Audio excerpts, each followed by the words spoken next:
د ننګرهار پوهنې ریاست تدریسي مرستیال مولوي لیاقت علي عابد وایي سږکال د ننګرهار ولایت تودو سیمو ښوونځیو او دیني مدرسو له 12 ټولګیو څخه شاوخوا 15,000 زده کوونکي فارغ شوي. نوموړي دغه څرګندونې د تجربوي لیسې زده کوونکو د فراغت په موخه جوړو شوو مراسمو کې د وینا پر مهال وکړي. د ننګرهار د پوهنې ریاست چتر لاندې تعلیمي بهیر چې د انشاءالله ډېر په چټکۍ باندې روان دی او ډېر په ښه معیار باندې انشاءالله مخ په ترقۍ باندې روان دی. خصوصا د ننګرهار پوهنې ریاست چتر لاندې موږ زر به مکاتب لرو. د دوی تدریسي معیار چې الحمدلله په 15% پیاوړی شوی دی. هغه نواقصات او نیمګړتیا چې موږ د تدریسي بهیر کې لرل هغه انشاءالله الرحمن ډېر په ډېره کچه باندې نهایي شوی دی او یو څه ناچیز چې پاتې هغه انشاءالله امید الله تاسو چې په لاندې وخت کې به هغه نهایي شي او مشکلات په انشاءالله سرته ورسیږي. دا چې د ننګرهار پوهنې ریاست چتر لاندې سږکال په ننګرهار کې د ګرمسیرو مکاتبو د 12 صنف فارغینو تعداد 14,000 دی یا 14,300 خواوشا دومره د تعلیماتي برنامې د مکاتبو نه فارغ شاګردان او د تعلیماتي اسلامي برنامې د مدرسو رسمي مدرسو د فارغینو سره تقریبا زموږ د فارغ شوو زده کوونکو تعداد 15,000 ته رسیږي سږکال.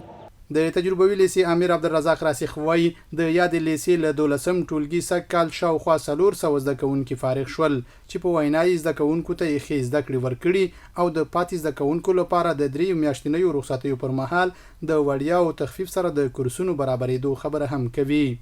هغه زده کوونکي چې هغوی اقتصادي مشکلات لري موږ دلته ورته پرې د زده کړو او د کانکور برنامه په نظر کې نیوله چې په راز کې ما سره یو قدرمن مشر دی نو مینا خپل هغه باندې په مذکر کوه څومره شاګردان چې وي موږ دوی ته فی سبیل الله درس ورکو. بیا ما سره قدرمن استادانو منل ده زده استادانو دا ویل چې کله زده کوونکي راغله موږ دلته حاضر یو او موږ ورته درس ورکو. دا مرته په دغه درې میاشتې رخصتۍ کې ټولو ته دا د تاسو د میډیا د طریقه غږ قرباني کوم چې راشي دغه درې میاشتو رخصتۍ نه سالم استفاده وکړي. د تجربوي لیسې 2 تنه زده کوونکي امجد او ساحل د ښوونځیو له زده کوونکو غواړي چې 3 میاشتنیو رخصتیو کې دي کورسونه تعقیب او مطالعه دې وکړي. خصوصا د والدینو څخه موږ دا هیله ده چې شاګردان خپل زامن د پوسټینپونو کې د مکتبونو کې دي نو دوی باید بې ځایه لامباته پرېنږدي او بې ځایه چکر ته پرېنږدي. باید 3 میاشتې رخصتیانو کې باید د کورسونو د مکتب او دې شیانو څخه ګټه واخلي او خپل زده کړو ته باید دوام ورکړي چې په آینده کې لا پرمختګ وکړي. داسې تقسیم اوقات برابر کړي چې هر اړخیز اوسي